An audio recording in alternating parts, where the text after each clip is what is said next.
ओम नमो भगवते वासुदेवाय। कार्तिक महात्म अध्याय 20।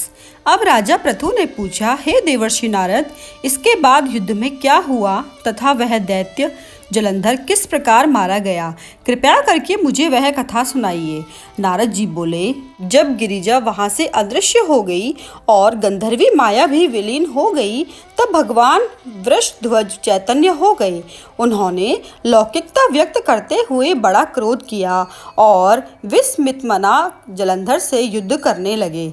जलंधर शंकर के बाणों को काटने लगा, परंतु जब काट न सका तब उसने उन्हें मोहित करने के लिए माया की पार्वती का निर्माण कर अपने रथ पर बांध लिया तथा अपनी प्रिया पार्वती को इस प्रकार कष्ट में पड़ा देखकर लौकिक लीला दिखाते हुए भगवान शंकर जी व्याकुल हो गए। शंकर जी ने भयंकर रौद्र रूप धारण कर लिया। अब उनके रौद्र रूप को देखकर कोई भी दैत्य उनके सामने खड़ा होने में समर्थ न हो सका और सब भागने छिपने लगे। यहाँ तक कि शुंभ निशुंभ भी समर्थ न हो सके।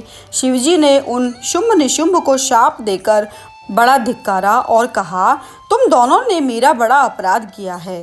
तुम युद्ध से भागते हो, भागते को मारना पाप है, इससे मैं तुम्हें अब नहीं मारूंगा, परंतु गौरी तुमको अवश्य मारेगी। शिवजी के ऐसा कहने पर सागर पुत्र जलंधर क्रोध से अग्नि के समान प्रज्वलित हो उठा। उसने शिवजी पर घोर बाण बरसाकर धरती पर अंधकार कर दिया। तब उस दैत्य की ऐसी चेष्टा देखकर शंकर जी बड़े क्रोधित हुए तथा उन्होंने अपने चरणांगुष्ठ से बनाए हुए सुदर्शन चक्र को चलाकर उसका सिर काट लिया। एक प्रचंड शब्द के साथ उसका सिर पृथ्वी पर गिर पड़ा और अंजन पर्वत के समान उसके शरीर के दो खंड हो गए। उसके रुधिर से संग्राम भूमि व्याप्त हो गई। शिवाज्ञा से उसका रक्त और मांस महारौरव में जाकर रक्त का कुंड हो गया तथा उसके शरीर का तेज निकलकर शंकर जी में वैसे ही प्रवेश कर गया जैसे वृंदा का तेज गौरी के शरीर में प्रविष्ट हुआ था।